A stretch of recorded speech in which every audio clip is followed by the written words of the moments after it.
Hello dear friends, ഇന്ന് ഒരു പനീർ റൈസാണ് പ്രിപ്പയർ ചെയ്യുന്നത്. ഡിന്നറിന് ഞങ്ങൾ പനീർ റൈസായിരുന്നു കഴിച്ചത്. അപ്പോൾ അതിൻ്റെ പ്രിപ്പറേഷനാണ് കാണിക്കുന്നത്. അപ്പോൾ ആദ്യം തന്നെ പനീർ ഒന്ന് ഫ്രൈ ചെയ്ത് മാറ്റി വെച്ചു.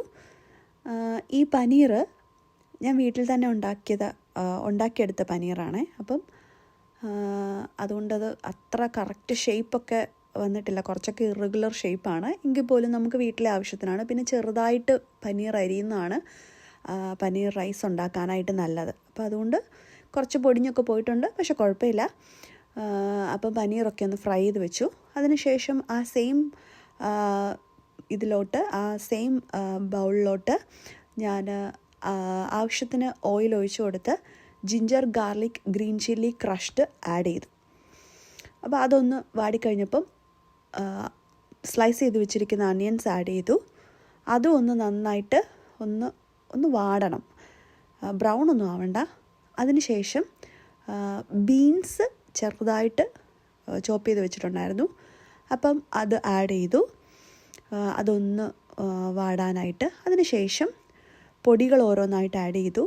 Coriander powder, chilli powder, garam masala, പിന്നെ കുറച്ച് ടർമറിക് പൗഡർ, ഇത്രയും ആഡ് ചെയ്ത് കൊടുത്തു. പിന്നെ ഞാൻ ഒരു 2-3 ടൊമാറ്റോ മിക്സിക്കകത്ത് അടിച്ചു വെച്ചിട്ടുണ്ടായിരുന്നു. അപ്പോൾ അതിൻ്റെ കൂട്ടത്തിൽ എൻ്റെ കയ്യിലൊരു ക്യാപ്സിക്കത്തിൻ്റെ കുറച്ച് ഭാഗം കൂടി ഇരിപ്പുണ്ടായിരുന്നു, നേരത്തെ ഉപയോഗിച്ചതാണ്. അതുകൂടെ ഞാൻ ആഡ് ചെയ്തു. അതുകൂടെ അങ്ങ് മിക്സിക്കകത്തിട്ട് അടിച്ച് എല്ലാം കൂടെ ഒന്നിച്ചപ്പോൾ അത് തന്നായിട്ട് കിടന്നാൽ ചിലപ്പം പെറുക്കി മാറ്റി വയ്ക്കുമ്പോൾ അതുകൊണ്ട് അതുകൂടെ അടിച്ചു.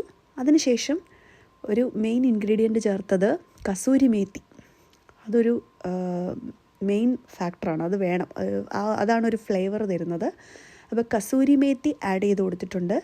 അതിന് ശേഷമാണ് ഫ്രൈ ചെയ്ത് കൊടുത്ത പനീറും നന്നായിട്ട് ഇളക്കി യോജിപ്പിച്ച് ഞാൻ ബസ്മതി റൈസ് ഓൾറെഡി കുക്ക് ചെയ്ത് വെച്ചിട്ടുണ്ടായിരുന്നു.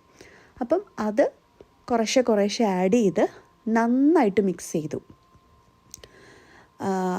അപ്പം പനീർ റൈസ് അത്രയേ ഉള്ളൂ. എന്നിട്ട് നമ്മൾ അടച്ചു വെച്ച് ഒന്ന് ആവി കയറ്റി ഒന്ന് മാറ്റി വെക്കുക. അപ്പം അതിൻ്റെ കൂടെ പിന്നെ ആഡ് ചെയ്ത് കൊടുത്തത് കുറച്ച് ഗീ ആഡ് ചെയ്ത് കൊടുത്തു. പിന്നെ ലാസ്റ്റ് ഞാൻ അടച്ചു വെക്കുന്നതിന് മുമ്പ് കുറച്ച് റോസ് വാട്ടർ ഇച്ചിരി ഒരു മണം കിട്ടാനായിട്ട് അതും ആഡ് ചെയ്ത് കൊടുത്തിട്ടുണ്ട്. അപ്പം നല്ലൊരു പനീർ റൈസാണ്. നമ്മൾ വെജിറ്റേറിയൻസിനൊക്കെ ട്രൈ ചെയ്യാം. പിന്നെ ഞങ്ങൾ അതിൻ്റെ കൂടെ boiled egg pepper and salt വെച്ചിട്ടാണ് കഴിച്ചത്.